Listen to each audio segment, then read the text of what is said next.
Jangan lupa subscribe, like, and share. Surah ke-20 ayat ke-14. Di sini rahasia kedua kita akan sampaikan.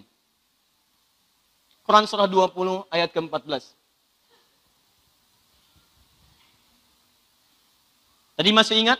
Nama Allah yang pertama maknanya apa? Yang paling berhak dipertuhankan. Yang kedua? Yang lebih berhak disembah. Sekarang lihat. Innani anallahu. Allah memperkenalkan kepada Musa alaihissalam, sungguh saya Allah. La ilaha illa ana. Sifat pertama uluhiyah. Yang layak dipertuhankan. Tidak ada Tuhan yang layak disembah kecuali saya. Tidak ada Tuhan yang lain kecuali saya. Kemudian teruskan. Fa'budni. Maka sembah saya. Yang pertama menegaskan sifat ketuhanan. Yang kedua menegaskan sifat penyembahan kita kepadanya. Yang paling menarik ketika diminta menyembah Allah, kita bertanya bagaimana caranya. Kata Allah, wa aqimis salat li dzikri. Tunaikan salat untuk mengingat saya.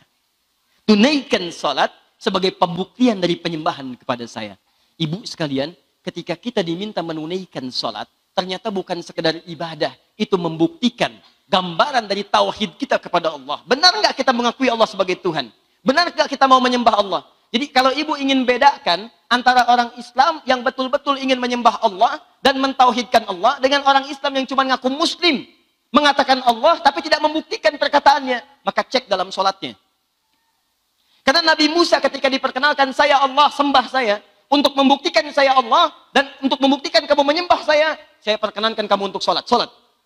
Kalau kamu sholat berarti kamu mengakui saya sebagai Allah. Kalau kamu sholat berarti kamu menyembah saya. Tapi kalau ada orang mengaku Allah Tuhannya tidak mau sholat, ada yang salah dengan pengakuannya. Karena itu sholat, itu kemudian diabadikan sampai akhir umat kehidupan manusia. Silahkan cek. Tadi Nabi Musa sholat. Nabi Isa sholat. Ibu buka Quran surah Maryam. Surah 19. Dari ayat 31 sampai dengan 33. Sholat. Ibu buka Quran surah 19 Maryam. Ayat 55. Nabi Ismail sholat. Memerintahkan keluarganya untuk sholat. Wa kana ya'muru ahlahu bis sholat. Ibu buka Quran surah ketiga Ali Imran. Ayat 38 sampai 39. Nabi Zakaria sholat. Kalau ibu urutkan bukan hanya di syariat Nabi Muhammad SAW. Saking pentingnya sholat sebagai pembuktian penyembahan pada Allah. Dan menuhankan Allah. Ikhlas dalam menuhankan Allah. Maka semua hamba yang pernah hadir dalam kehidupan di bumi semua sholat.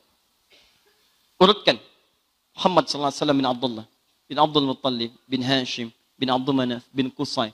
Bin Murrah. Bin Kilab. Bin Ka'ab. Bin Ghalib. Bin Fihr. Bin Malik. Bin Nadar. Bin Kinanah. Bin Khuzaimah. Bin Mudrikah. Bin Yasir Salam. Bin Nizar. Bin Mudar. Bin Ma'ad. Bin Adnan. Bin Addi. Bin Adri. Bin Muqawwam. Bin Nahur. Bin Talih. Bin Ya'rub. Bin Yasjub. Bin Nabit. Bin Ismail alaihissalam. Bin Ibrahim alaihissalam. Bin Azar. Atau bin Nahur. Bin Abir. Bin Kinan. Bin Arfakhshan. Bin Sam. Bin Nuh alaihissalam. Bin Mikhlail. Bin Matushana. Bin Kinan. Bin Anwas. Bin Thith. Bin Adam alaihissalam. Semua salat.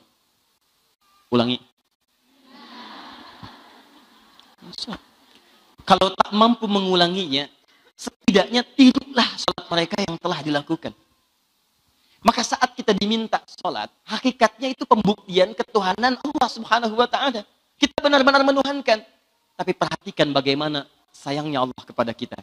Ternyata saat kita sholat itu, kata Allah, karena engkau telah mengakui saya sebagai Tuhan, dan engkau membuktikan dengan menyembah saya, maka sekarang pun saya akan kabulkan semua apa yang kamu mohonkan kepadaku. Kamu kurang rezeki? Sebut nama saya. Minta. Kamu banyak yang mengganggu? Sebut nama saya. Minta. Kamu kurang kasih sayang? Sebut nama saya. Minta. Dari awal sampai akhir, isi semua sholat itu permohonan. Makanya dalam kitab fikih disebut as-sholah hiya doa. Sholat itu adalah doa. Bukankah saat ibu sholat, ibu banyak berdoa? Silahkan cek, duduk di antara dua sujud, sudah doa. Rabbighfirli warhamni terus warzuqni ya Allah minta rizki, warhamni ya Allah sayangi saya, wajburni ya Allah lindungi saya. Ibu ruku berdoa, iftitah berdoa, baca surat berdoa, dan 5 kali dalam sehari. Makanya ketika kita diminta sholat, sebetulnya bukan hanya membuktikan kita hamba, tapi ada kasih sayang di balik itu semua yang ingin memberikan kemudahan dalam kehidupan.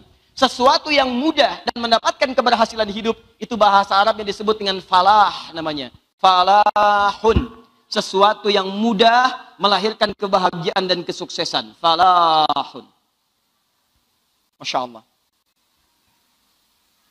Nih sebentar lagi mau sholat asar. Tandanya sholat ada panggilan namanya apa? Adzan. Baik. Dalam kalimat adzan, hayya 'alas shalah. Apakah panggilannya sampai situ? Tidak. Teruskan kalimatnya setelah hayya 'alas shalah apa?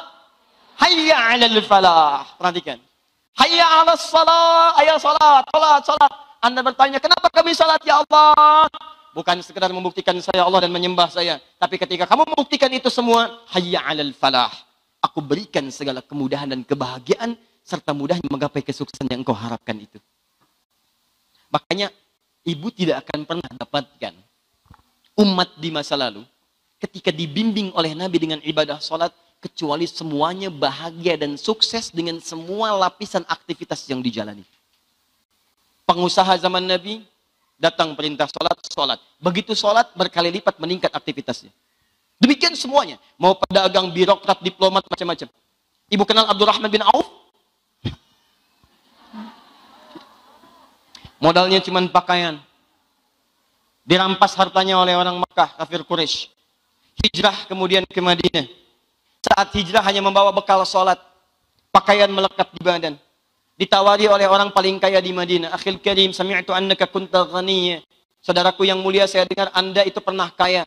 Kalau ingin kaya lagi, ambil setengah kekayaan yang pernah saya miliki. Setengah ambil. Karena beliau tahu psikologis orang yang biasa di atas ketika turun ke bawah seketika akan banyak hal terjadi perubahan dalam dirinya. Saya sering katakan, kalau orang biasa naik Ferrari, itu kan begitu keluar, tangannya udah beda dengan yang turun dari angkot. Angkotnya turun, tawadu, terus sedekah. Maka dikeluarkan rumus fisika dalam bab gaya. Gaya F1 sama dengan F2.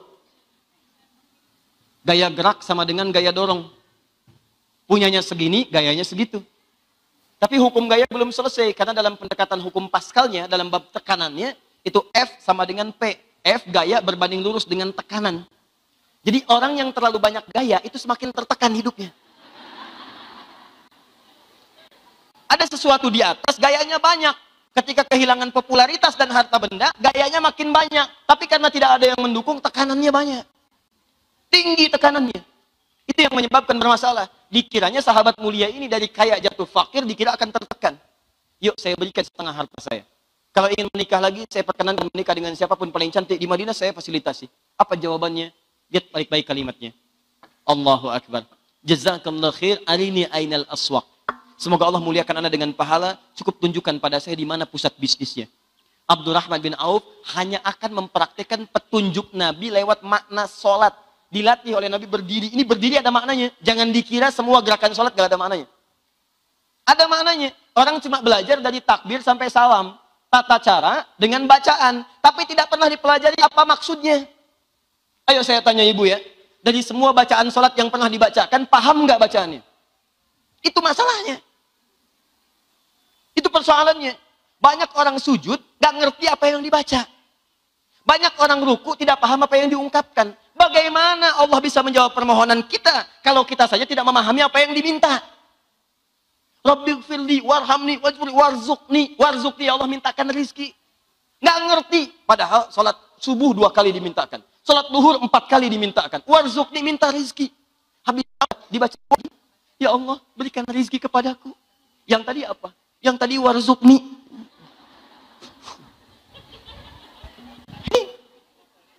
Coba dicek. Ya, jadi maksud saya begini, siapa di antara kehidupan kita yang pernah mendapatkan undangan 5 kali dalam sehari? Untuk menyelesaikan masalahnya, mengabulkan permintaannya, ada dosa diampuni. Makanya kata Nabi, sholat satu dengan yang lainnya menggugurkan dosa-dosa kecil yang dia bawa. As-salawatu ila salawat, al-jum'atu ila jum'ah, Ramadan ila Ramadan, kafaratun lima bainahunna, malam takunil kabair. Sholat satu ke yang lainnya, Jumat ke Jumat, Ramadan ke Ramadan, menggugurkan dosa-dosa kecil di antara keduanya sepanjang bukan dosa besar. Antum sholat dari asar, zuhur ke asar, dosa-dosa kecil itu hilang, gugur. Tanpa diminta. Tapi ketika ibu minta dengan khusyuk, ya Allah anugerahkan saya rezeki terbaik. Ya Allah lindungi saya dari segala hal yang menjauhkan dari cinta dan ridhamu. Ya Allah tolong lindungi keluarga saya. Ya Allah tolong lindungi anak saya. Ya Allah jauhkan saya dari dosa-dosa yang pernah saya kerjakan. Saya mengakui ya Allah saya banyak dosa. Saya ngaku. Khataya itu banyak dosa. Tambah ya kecil, ya ngaku. Allahumma ba'id baini wa baina khataya. Ya Allah, dalam salat ini saya mengakui saya banyak dosa. Tapi saya yakin Kau Maha Pemaaf dan Pengampun dari semua dosa. Mohon jauhkan saya dengan dosa-dosa yang saya lakukan. Sejauh Engkau jauhkan timur dengan barat yang tidak pernah bertemu. Saya tidak ingin bertemu lagi dengan kesalahan dan dosa saya di akhirat, ya Allah. Pada saat Engkau tampakkan semua kekurangan walaupun itu kecil nilainya. Wa may ya'mal mithqala dzarratin syarran yarah. Walaupun sedikit keburukannya akan ditampakkan. Saya taubat, ya Allah. Makanya sahabat Abu Bakar itu baru takbir Allahu Akbar sudah bergetar hatinya. Menangis. Nangis. Ketika ditanya kenapa? Karena saya takut ketika mengucapkan Allahu Akbar, Allah yang Maha Besar, saya pernah merasa besar dalam kehidupan. Merasa hebat dibanding orang lain. Angkuh dari orang, lebih besar daripada tetangga dan sebagainya. Itu sudah gemetaran, Bu. Sahabat Nabi, ayah mertua Nabi, hidup dengan Nabi, wafat dikubur di samping Nabi, itu takbir gemetaran. Sama dengan ibu, subuh-subuh di puncak gemetaran. Paham ya? Jadi kalau sudah mengerti di sini, sekarang pertanyaannya yang kedua. Lihat sini. Sebentar lagi, kita ada 15 menit sedikit. Tahan sebentar. Kalau tadi ikhlas dalam menerima ketetapan Allah, sekarang Allah tetapkan saya Tuhan, kata Allah. Ibu siap menerima Allah sebagai Tuhan? Ikhlas? Kalau itu semua ikhlas, maka ibu mesti buktikan. Pembuktian pertama, jangan pernah sekutukan Allah. Kalau saya setelah mengajarkan ini masih ada yang meminta-minta selain kepada Allah, maka saya gagal mengajarkan pelajaran pada hari ini. Lebih baik saf muslimah cari guru lain yang bisa mendekatkan semua kepada Allah. 2, kalau memang Anda menerima Allah sebagai Tuhan, maka kita berkomitmen untuk menyembah Allah minimal lewat salat.